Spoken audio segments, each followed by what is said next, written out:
Si je vous dis que l'un des plus gros échecs de Dubaï est en train de se transformer en potentiellement l'une des opportunités les plus intéressantes, effectivement, il y a une zone qui a été mise de côté depuis la crise de 2008, qui est en train de renaître de ses cendres aujourd'hui sur un projet ambitieux, plus stratégique et plus rentable que jamais. Je vous parle ici d'un emplacement front-mer avec accès plage à 10 minutes du centre-ville, avec des prix 30-40% moins chers que les autres fronts-mer de Dubaï actuellement. Dans cette vidéo, je vais vous parler de Dubai Island. On va décortiquer ensemble son emplacement, ses points forts, ses points faibles, les prix et surtout la stratégie d'investissement qu'il faut adopter là-bas. Si le sujet de l'investissement immobilier à Dubaï t'intéresse, n'hésite pas à t'abonner et à activer la cloche. Mais avant tout, commençons par le début. Dubai Island, qu'est-ce que c'est? Dubai Island, c'est tout simplement une archipel de 5 îles juste au-dessus de Dera. C'est un projet qui est maîtrisé par Nahil, qui est le développeur qui a fait la Palm Jumeirah, la Palm Jebel Ali ou encore des quartiers à succès comme JVC. Cette destination qui est une archipel de 5 îles, elle comprend 21 km de plage, 86 hôtels,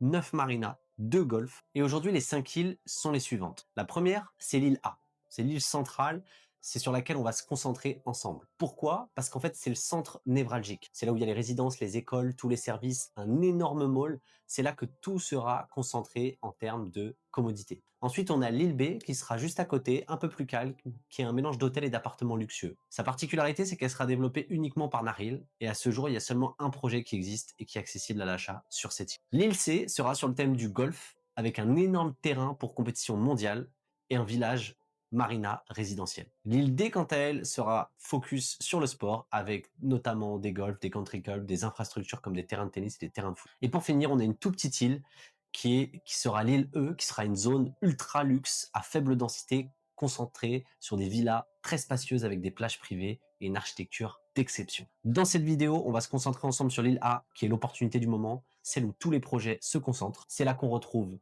les projets en cours à livrer avant 2028, le mall, les supermarchés, les hôtels, les futures écoles et hôpitaux, car les autres îles seront développées plus tard. Si vous souhaitez, j'en profite, obtenir une analyse poussée de cette destination ou si vous avez des questions, n'hésitez pas à nous contacter par WhatsApp dans le lien en description de cette vidéo.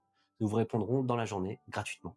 Maintenant qu'on a présenté cette île, la vraie question qu'il faut se poser, c'est pourquoi c'est une opportunité exceptionnelle en ce moment? La première raison, c'est que c'est tout simplement une destination front-mer avec accès plage. Aujourd'hui, si vous achetez en pleine propriété et avec accès plage, il n'y a quasiment aucune destination disponible. À la marina, tout est construit et tout est hors de prix et ancien. Sur la Palme, c'est devenu inaccessible. Et à Maritime, on a un Maritime City, on a un front-mer mais parfois sans plage. Dubai Island est l'une des seules destinations où un étranger peut acheter en pleine propriété avec un accès plage à proximité du centre-ville. Et on le sait, ce qui est rare prend de la valeur à Dubaï et le front-mer prend énormément de valeur. La deuxième raison, c'est tout simplement son accessibilité et la proximité au centre-ville. On a un pont qui est prévu pour relier l'île au centre-ville en 10-15 minutes en voiture.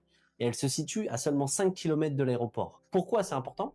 Parce qu'en fait, c'est la garantie qu'on aura une forte demande d'achat quand on voudra revendre. Contrairement à d'autres zones plus lointaines, orientées vacances, week-end, qui sont des destinations plus touristiques, ici, on peut vraiment miser sur les gens qui travaillent dans le centre, ceux qui veulent vivre près de la mer et devenir propriétaires. Ce seront vos futurs clients à la revente, c'est donc une sécurité supplémentaire et une potentielle plus-value. Le troisième point qui fait que cette destination est exceptionnelle, c'est tout simplement les prix. Aujourd'hui, sur la Palme, on est entre 7200 à 10 000 euros du mètre carré, voire plus. Sur les endroits comme Imar Beachfront, qu'on pourrait comparer, on est à 8800, 10 000 euros du mètre carré. À Maritime City, on est à plus de 6500 euros du mètre carré sans accès plage. Et à Dubai Island, on peut se trouver entre 5500 et 6500 du mètre carré. Et même si on va plus loin, on voit des destinations comme Signia Island ou Al Quwain, où on est à plus de 6 000 euros du mètre carré, alors qu'elles n'ont ni centre-ville, ni aéroport proche. Maintenant, quels sont les points faibles et qu'est-ce qu'on pourrait critiquer auprès de cette destination?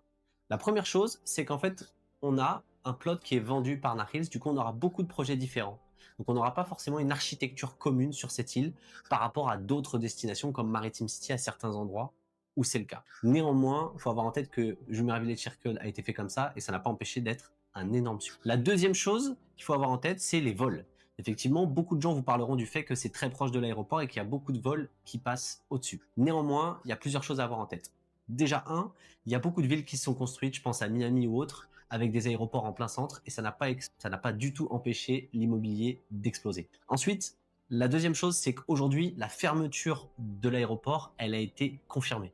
Et du coup, il faut vraiment que vous ayez en tête que c'est aussi une opportunité parce qu'aujourd'hui, c'est un frein pour certains investisseurs à acheter, alors qu'en réalité, le jour où la fermeture, maintenant qu'elle a été confirmée, mais qu'elle sera actée avec une date, je peux être sûr que les prix vont s'envoler dans cette zone. Et alors, pourquoi cette destination est exceptionnelle? Tout simplement parce que on a des prix ultra performants sur un endroit très rare et un endroit qui peut faire énormément de choses. On peut faire de la location à l'année, du Airbnb, puisqu'on a en fait le mall juste à côté et la plage, et qu'on est qu'à quelques minutes de l'aéroport. On a un vrai potentiel de flipping et de plus-value, parce qu'en fait on est sur des prix super bas sur du front mer, et on a un potentiel aussi de rentabilité à location long terme à l'année. Mais attention, tous les projets sur cette île et les emplacements ne se valent pas. Certains emplacements ont bien plus de potentiel que d'autres. Du coup, si vous souhaitez avoir un avantage concurrentiel et connaître les meilleurs projets et emplacements, contactez-moi sur WhatsApp dans le lien en description de cette vidéo. Je me ferai un plaisir de vous aider. Pour conclure, comme on l'a vu, Dubai Island coche toutes les cases.